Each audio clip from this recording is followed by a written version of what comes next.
दोस्तों नमस्कार।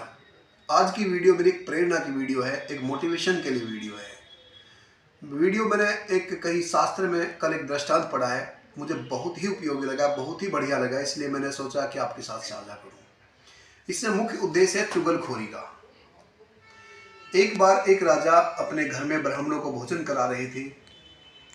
बहुत सारे ब्राह्मण आए और जो अंत में ब्राह्मण बैठे थे, जैसे ही उन्होंने महाराज ने, राजा साहब ने उनको भोजन परोसा, खाना रखा, तो ऊपर से एक चील जो सांप को लेकर के जा रही थी, उस सांप में से, मरे सर्प में से थोड़ा जहर निकला और उस ब्राह्मण के भोजन में गिर गया और ब्राह्मण की मृत्यु हो गई।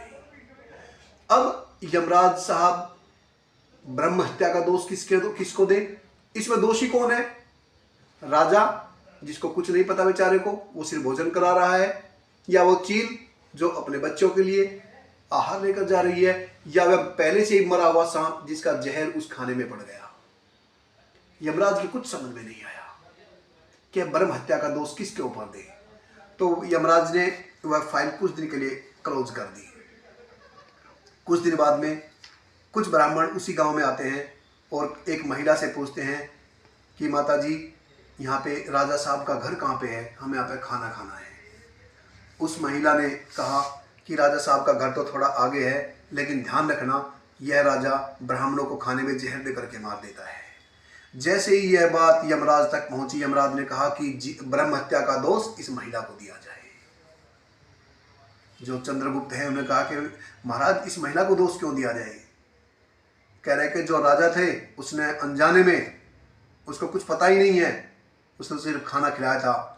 जो चील थी वो अपने बच्चों के लिए खाना लेकर जा रही थी। असली दोस्त तो इसका है, जिसने महाराज को अपमानित करने के लिए, उनको बदनामी करने के लिए और अपनी चुगलखोरी की आदत के लिए इसने कहा कि राजा खाने में जहर देकर मार जाते हैं।